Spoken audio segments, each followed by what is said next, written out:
सीता की अग्नि परीक्षा क्यों ली गई थी? क्या अग्नि परीक्षा लेकर के श्रीराम ने महिलाओं का अपमान किया था?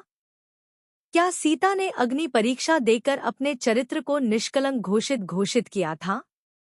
इस वीडियो में हम इन सभी भ्रांतियों का समुचित उत्तर जानेंगे।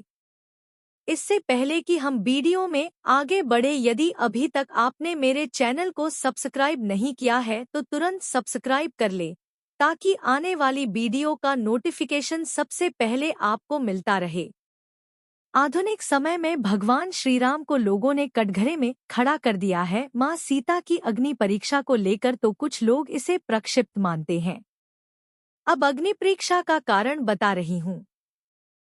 कुछ वर्ष पहले मैंने वामपंथियों की चर्चा सुनी। वे कह रहे थे, राम ने सीता के साथ अन्याय किया। सीता राम के साथ वन के कष्टों को सहते सहते तंग आ गई थी और वे लंका के सुख भोगना चाहती थी।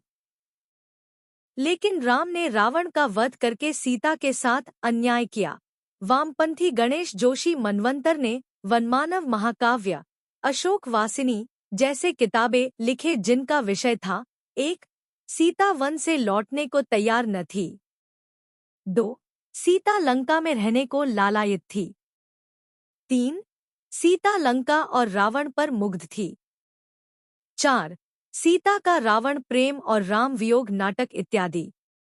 ये दोनों पुस्तकें राजस्थान सरकार के उच्च माध्यमिक विद्यालयों में पाठ्य पुस्तकों में सम्मिलित थीं। सौभाग्य से हमारे पास वाल्मीकि रामायण है, जिसके कारण ऐसी पुस्तकों पर रोक लगती है।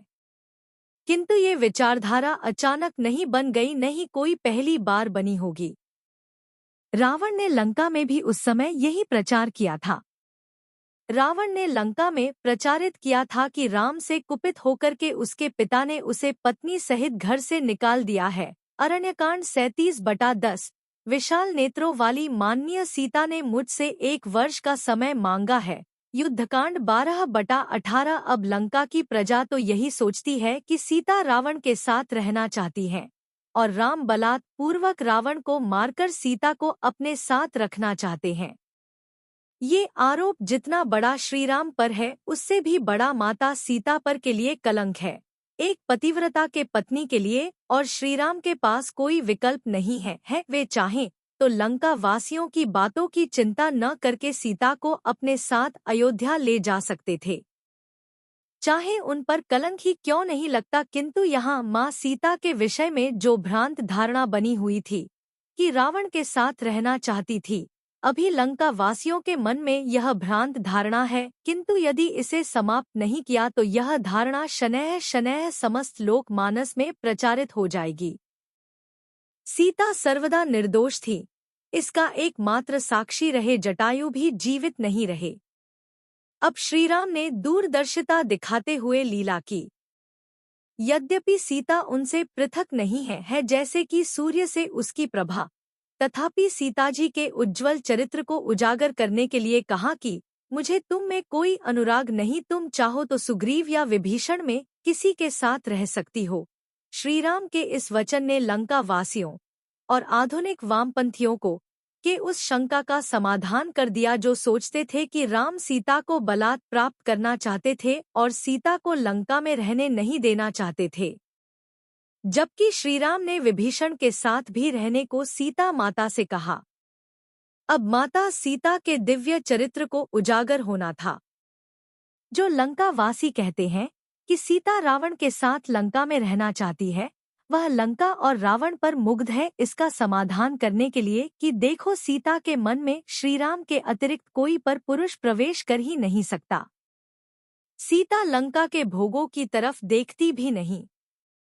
सीता ने श्रीराम जी से अनन्य प्रेम को दर्शाने के लिए कहा, हे अग्निदेव, यदि मैंने मन में भी कभी श्रीराम के अतिरिक्त किसी अन्य पुरुष का चिंतन नहीं किया तो अग्नि मुझे जलाए नहीं।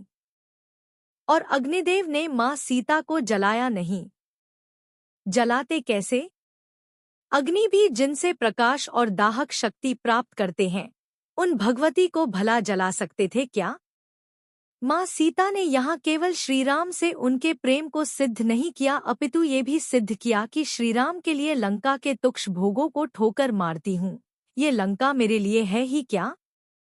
राम से दूर रहकर सुख मुझे दुख देने वाले ही हैं। ऐसे सुखों की ओर मैं देखती भी नहीं।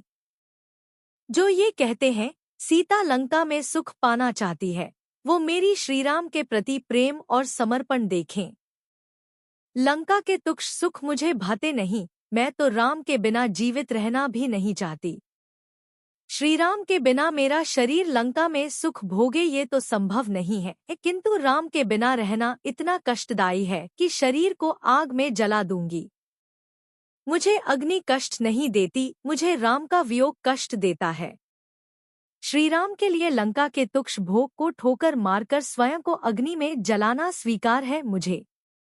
ऐसे में हमारे पास वाल्मीकि रामायण न होती तो क्या माता सीता के प्रति ऐसे घृणित विचारों का विरोध कर पाते? श्रीराम केवल तत्कालीन समाज की सोचकर नहीं, भविष्य की सोचकर भी चलते हैं। यदि यह वीडियो आपको पसंद आई हो तो आप इस वीडियो को लाइक करें, कमेंट करें और साथ ही अपने इष्ट मित्रों के साथ शेयर भी करें।